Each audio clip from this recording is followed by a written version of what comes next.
سر بظاہر ایک دفعہ پھر سے بنگلہ دیش کے اندر انقلاب فیز 2 بپا ہے. مجھے نہیں پتا کہ اس کے لیے پراپر ٹرم بھی میں کیا یوز کروں. جلاؤ گھراؤ ہو رہا ہے, اسٹوڈنٹس ایک دفعہ پھر سے سڑکوں پر ہیں. Sir what exactly is going on in Bangladesh? اصل مسئلہ یہ ہے کہ انڈیا بہت زیادہ ڈیڑھ ہے بنگلہ دیش کے اندر. اور جب حسینہ واجد کی حکومت 5 اگست 2024 کو ختم ہوئی تو اس کے بعد انڈیا کے لیے بہت مشکل تھا حالات کو سنبھالنا اور سمجھنا. لیکن رفتہ رفتہ انہوں نے اس صورتحال میں انکروچمنٹ کی ہے. اور ابھی جبکہ 12 فروری 2026 کو الیکشن ہونے جا رہا ہے تو اس کے حالات کو خراب کرنے کی یہ بڑی دانستہ کوشش دکھائی دیتی ہے, جس میں چھاتروں لیگ کے 2 لڑکوں نے, فیصل کریم اور عالمگیر نے, ان کو گولی مار کے زخمی کیا 12 دسمبر کو, اور وہ 15 دسمبر کو سنگاپور گئے اور کل ان کا انتقال ہو گیا. میرا مطلب ہے شریف عثمان ہادی کا.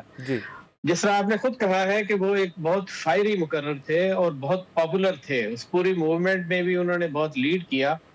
اور اس وقت ڈھاکہ میں وہ آزاد امیدوار کے طور پہ الیکشن لڑ رہے تھے, اور ان کے جلسوں میں ہزاروں لاکھوں لوگ ان کی تقریر سننے آتے تھے.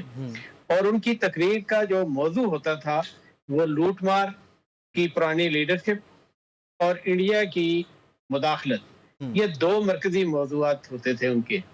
تو اسی سے, اور اس کے اندر ظاہر ہے کہ حسینہ واجد اور عوامی لیگ بھی زیر بحث آتی تھی. یہاں پہ صورت یہ ہے کہ را کی ہمیشہ کوشش یہی رہی ہے کہ سارک کنٹریز میں ڈیسٹیبل کیا جائے حالات کو. اور اس کا ایک ماڈل تو ہمارے سامنے یہ بھی ہے نا کہ خود پاکستان کے اندر انہوں نے ایک بڑے پیمانے پہ لوگوں کو نشانہ بنایا, جن میں کشمیر کے مجاہدین یا وہاں سے آنے والے لوگ جو تھے اور ہجرت کر کے آگے تھے وہ بھی گئے. اور آپ کو معلوم ہوگا کہ پچھلے سال 24 میں کینیڈا میں بھی ایک سکھ کو مارا, اور وہ یہ انڈیا کا ایک ڈیزائن ہے. تو انہوں نے بنگلہ دیش کو سٹیبل ہونے سے بچانے اور اسے ایک آزمائش کے اندر ڈالنے کے لیے یہ رخ اختیار کیا ہے کہ الیکشن جو ہے وہ خراب ہو, اس لیے کہ اس الیکشن کے اندر عوامی لیگ نہیں ہے. لیکن بظاہر تو ہندوستان اس میں پھر سکسیسفل ہو گیا نا, کیونکہ پورے ملک میں ایک دفعہ پھر سے احتجاج کا آغاز ہو گیا, جلاؤ گھراؤ کا آغاز ہو گیا. تو بظاہر تو ہندوستان نے اپنا ٹارگٹ پھر سے اچیو کر لیا.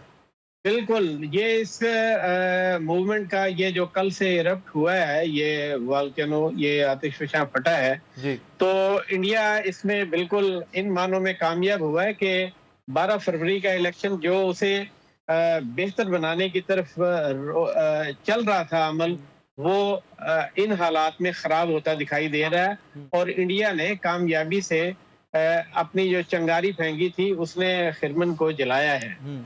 تو لیکن یہ جو اسٹوڈنٹس ہیں یا یہ جو یوتھ ہے, اس کے پیچھے کوئی پولیٹیکل پارٹی نہیں, مطلب بی این پی اور جماعت اسلامی اس پورے ان ہنگاموں کو لیڈ نہیں کر رہی, اور وہ چاہتے ہیں حالات پرامن ہو تاکہ الیکشن ہو.